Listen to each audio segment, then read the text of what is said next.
Yo, what's up? Nga pala ng Hood 1997 pare. May nakita lang akong clip dito sa Facebook habang nag-i-scroll at habang nag-i-edit ng content. Hindi ko kilala ng personal kung sino tong tao na to. Siya si Sir Zach Alvis. Ang clip na nakita ko ngayon ay itong mag-ingat ka sa mga kanta na pinapakinggan mo. So may mga sinabi siya na hindi ako pabor bilang nagsusulat din ako ng kanta at may mga tropa tayong artist at marami sa kanila ay hindi naman ganun talaga yung kinalakihan. Panoorin natin kung ano yung sinabi ni Sir Zach Alvis.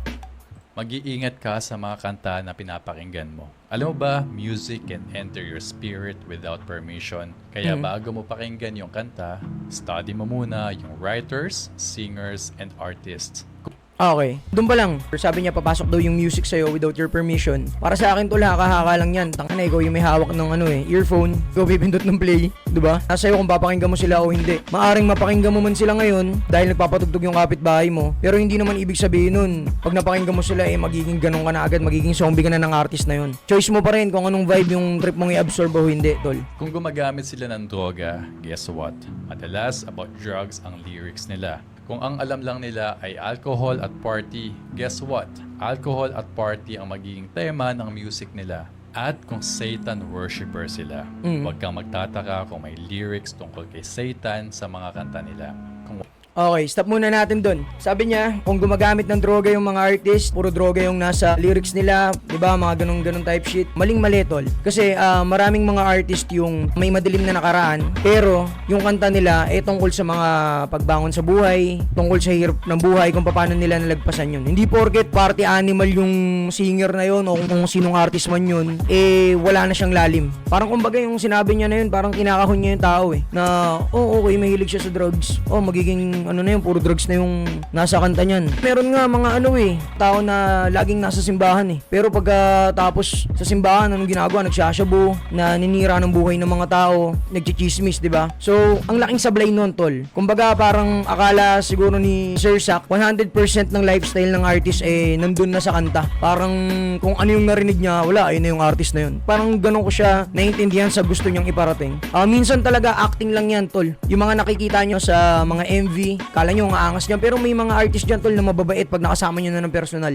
Halimbawa natin, mga flip top MC, pag nakita nyo din yung mga karakter nila, di ba, galit na galit. Pag nasa labas na ng battle rap, may kita mo tol, napaka-humble ng mga tao. Tandaan nyo yan. Isipin mo, sa pelikula, 'di ba? Yung mga aktor, yung mga actress ng pelikula, pumapatay sila sa screen. Pero hindi naman sila mamamatay tao sa totoong buhay. So, para sa akin ganun din sa music. Minsan storytelling lang siya o kaya naman may persona lang. Para 'yun, para bumenta, 'di ba? Ganun. Tuloy natin si Sir Zach. Wala silang respeto sa lalaki o babae. Yung songs nila, madalas yan ang pinapakita. Music is a reflection ng mindset, lifestyle, beliefs, challenges, at experiences ng artist. Kaya may chance na maipasa nila sa'yo ang energy na yan kung hindi ka careful.